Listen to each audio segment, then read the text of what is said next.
삶의 질을 떨어뜨릴 뿐 아니라 만성 질환의 원인이 되어 고혈압, 당뇨, 치매, 심장병, 암, 자가 면역 질환 등으로 발전될 수도 있는 이것. 바로 알레르기와 만성 염증으로 고생하시는 분이 늘어나고 있습니다. 다행히 조금 불편한 정도인 분도 계시지만 도저히 일상생활을 하기가 힘든 분도 계실 거예요.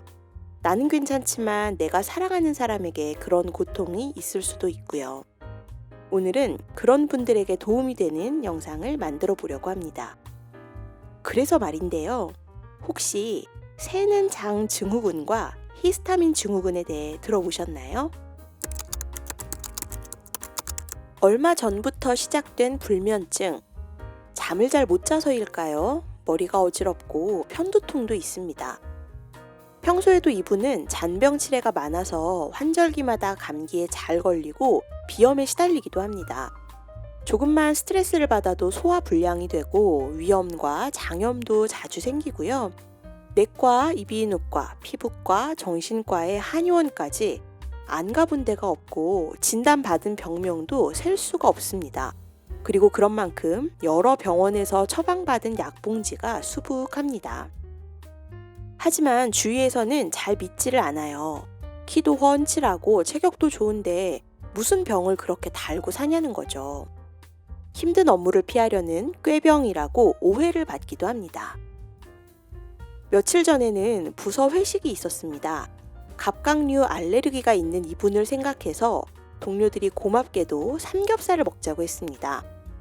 덕분에 시원한 맥주에 삼겹살을 실컷 먹고는 기분 좋게 집으로 돌아와 잠이 들었죠.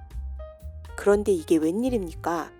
새벽 무렵 갑자기 명치가 답답해지더니 뭔가 스멀스멀 기어가는 느낌이 들었습니다. 간지러워서 깼더니 온몸에 발진이 생겨 있고 입술과 목은 부어서 숨쉬기가 힘들 정도였습니다. 바로 잊을만 하면 한 번씩 나타나는 두드러기 증상이었습니다. 예전에 같은 증상으로 받았던 약을 먹고 나서 심한 증상은 가라앉았지만 속이 울렁거리고 메스꺼운 건 나아지지 않았죠. 그렇게 2-3시간이 지나면서 가스가 나오기 시작하다가 설사를 한 뒤에야 몸이 조금씩 회복됐습니다. 일단 그렇게 고비를 넘겼지만 또 언제 어떤 음식을 먹고 이런 일이 생길지 몰라 두렵겠죠.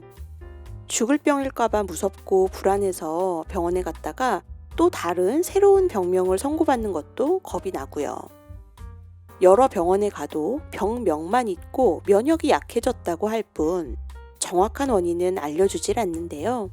정말 근본적인 해결 방법은 없는 걸까요? 그 옛날 의학의 아버지 히포크라테스는 모든 병은 장에서 시작된다라고 했습니다.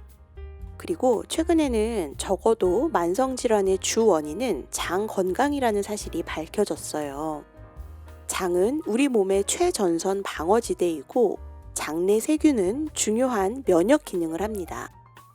그런데 스트레스와 술, 항생제나 제산제, 밀에 포함된 글루텐, 그리고 콩과 식물에 포함된 렉틴 등으로 장 점막이 망가지면 새는 장 증후군이 생길 수 있습니다.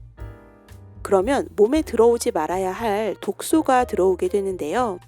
이때 이 독소가 쌓여 염증 반응이 생기는 걸 막기 위해 우리 몸은 눈물, 콧물, 가래로 독소를 배출하려고 히스타민이라는 방어 물질을 분비합니다. 이렇게 보면 참 좋은 물질 같지만 사실 알레르기와 만성 염증을 일으키는 모든 원인이 이 히스타민의 분비를 자극하는 것들이라는 것이 문제입니다. 즉, 히스타민이 너무 많으면 알레르기와 만성 염증이 생긴다는 것이죠. 독소를 막아주던 히스타민이 오히려 독으로 작용하면서 다양한 질환이 생기게 되죠. 이것을 히스타민 증후군이라고 합니다. 염증 때문에 히스타민이 많아지고 너무 많아진 히스타민 때문에 다시 염증이 생기는 이런 악순환이 반복되고 맙니다. 사연자는 왜 오랫동안 여러 병원을 전전하며 다양한 병명으로 수많은 약을 먹어야 했을까요? 히스타민 증후군의 증상이 무척 다양하기 때문입니다. 히스타민은 내장 근육을 수축시켜 기침, 복통, 설사, 생리통, 부정맥을 유발하고 혈관을 확장시켜 어지러움, 편두통, 두드러기, 부종, 치질이 생기게 하죠. 위산과 소화액을 분비시켜 소화불량, 위염, 식도염을 일으키는 한편 각성에 관여해서 불면증과 만성피로까지 유발합니다. 그렇다면 무엇이 그렇게 히스타민을 많아지게 할까요? 몸에 독소가 들어와도 히스타민이 분비되지만 아예 음식에 히스타민이 들어있기도 하다는 것 아세요? 발효식품, 숙성고기, 통조림, 감귤 종류에 히스타민이 많이 들어있고 냉동고기가 녹을 때 히스타민이 급증합니다. 특히 사연자가 회식 때 먹은 술과 돼지고기는 히스타민 덩어리라고 할 수 있죠. 또 음식으로 섭취하는 것 외에 기온이나 기압 같은 환경이 변하거나 스트레스를 받을 때도 몸속 히스타민이 늘어나고 장 점막이 망가졌을 때도 분해 요소가 파괴되어 히스타민이 늘어납니다. 알레르기가 있으면 그렇지 않은 사람보다 우울증에 더 잘 걸린다는 연구 결과가 있는데요. 올 초에 출간된 책 사례로 풀어본 한국인의 정신건강에서도 알레르기와 만성염증을 다루고 있어요. 이 책에서 저자인 후 박사는 알레르기와 만성염증의 증상보다 원인에 집중하고 통합적으로 접근하기를 권하고 있습니다. 그럼 후 박사의 탁월한 처방 3가지를 같이 살펴볼까요? 첫째, 알레르기를 점검하세요. 피검사에서 호산구와 항체 IgE 농도가 증가하면 알레르기 질환입니다. 알레르기 검사에서 항체 IgE가 양성인 음식과 물질은 최소 1년에서 2년은 피해주세요. 글루텐, 유제품, 달걀, 진드기 등이 대표적인 항원입니다. 알레르기는 고혈압, 당뇨병과 함께 선진국의 3대 질환이고요. 소아 아토피의 30%는 성인 알레르기 질환으로 진행되는 위험한 질환입니다. 완치하려면 체질을 개선해야겠죠. 생활 습관을 바꿔야 하고 음식 관리, 환경 관리, 피부 관리가 필수입니다. 둘째, 새는 장을 점검하세요. 장은 소화와 흡수를 담당합니다. 장이 새는 상태로는 어떤 치료도 효과를 보기 어려워요. 장을 통과한 독소가 염증과 알레르기를 계속 유발하니까요. 장 치료의 원칙은 몸에 나쁜 것을 제거하고 좋은 것을 채우는 겁니다. 먼저 유해균을 제거해야 합니다. 노르믹스를 1달에서 2달 투약한 후 유산균과 소화효소를 복용합니다. 항체 IgG는 만성염증의 척도기 때문에 알레르기 검사에서 항체 IgG가 양성인 음식을 찾아 6달 정도 피해주세요. 그리고 오메가3, 글루타민, 락토페린, 아르기닌, 매실 같은 장 점막 보충제를 섭취해 주어야 합니다.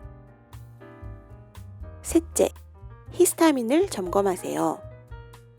제대로 먹는 음식은 약이 되지만 술, 발효식품, 숙성과일, 훈제식품처럼 히스타민이 많은 음식은 조심해야 합니다. 특히 당도가 높을수록 히스타민이 많습니다. 새우, 가재 등에 많이 들어있는 구리는 히스타민의 재료니까 역시 피해야 하는데요. 대신 달래, 녹차, 브로콜리, 양파처럼 히스타민을 낮추는 음식을 많이 드세요. 영양소 중에는 아연과 망간이 구리를 낮춰 히스타민을 떨어뜨리고 고용량 비타민 C가 히스타민을 파괴하는 효과가 있습니다. 또 히스타민이 많이 분비되지 않으려면 염증이 적어야 하니까 소식하고 물을 자주 많이 마시고 당연히 적절한 운동도 해주는 게 좋습니다. 왜 알레르기와 만성염증으로 괴로워하시는 분이 점점 많아지는 걸까요? 조금만 주위를 둘러보면 설탕, 트랜스지방, 농약, 석유화학 제품, 그리고 미세먼지의 스트레스까지 금방 답이 보입니다. 하지만 이것도 나쁘고 저것도 나쁘니까 다 피해야겠다고 생각하면 생각만 해도 너무 힘들죠.